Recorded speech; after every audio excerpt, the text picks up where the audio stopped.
Hello friends, ये कहानी है एक बुढ़िया की चतुराई की जिसने श्री गणेश जी का मन जीत लिया और वह इससे बेहद प्रसन्न हुए। आइए अपनी कहानी शुरू करते हैं। एक बुढ़िया थी। वह बहुत ही गरीब तथा दृष्टिहीन थी, कुछ भी देख नहीं पाती थी, लेकिन सदैव गणेश जी की पूजा करती रहती। उसका एक बेटा और बहू भी थे।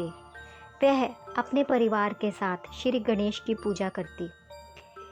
एक दिन गणेश जी प्रकट होकर बोले, हे बुढ़िया माँ, तू जो चाहे मांग ले, मैं तेरी भक्ति से अत्यंत प्रसन्न हूँ। बुढ़िया बोली, हे भगवान, मुझे तो कुछ मांगना ही नहीं आता, कैसे और क्या मांगूं? तब गणेश जी बोले, जाओ अपने बेटे बहू से पूछ कर मांग लो। तब बुढ़िया जल्दी से अपने बेटे और बहू के पास गई और उसने अपने बेटे बहू से कहा, गणेश जी कहते हैं तू कुछ मांग ले, मैं क्या मांगूं? मुझे तो कुछ समझ में नहीं आता, तू ही बता बेटा, मैं क्या मांगूं? पुत्र ने कहा, माँ तू धन मांग ले, धन से मैं कुछ व्यापार कर सकता हूँ।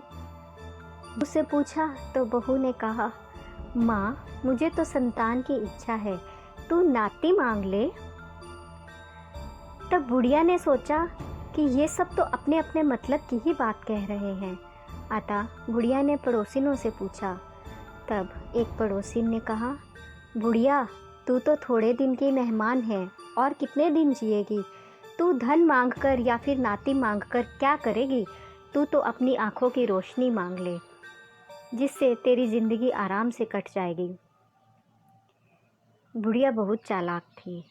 बुढ़िया वापस श्री गणेश जी के पास गई और बोली, हे प्रभु, यदि आप मेरी भक्ति से प्रसन्न हैं तो मुझे 9 करोड़ की माया दे, निरोगी काया दे, अमर सुहाग दे, आँखों की रोशनी दे, नाती दे, पोता दे और सब परिवार को सुख दे और अंत में मुझे मोक्ष दे।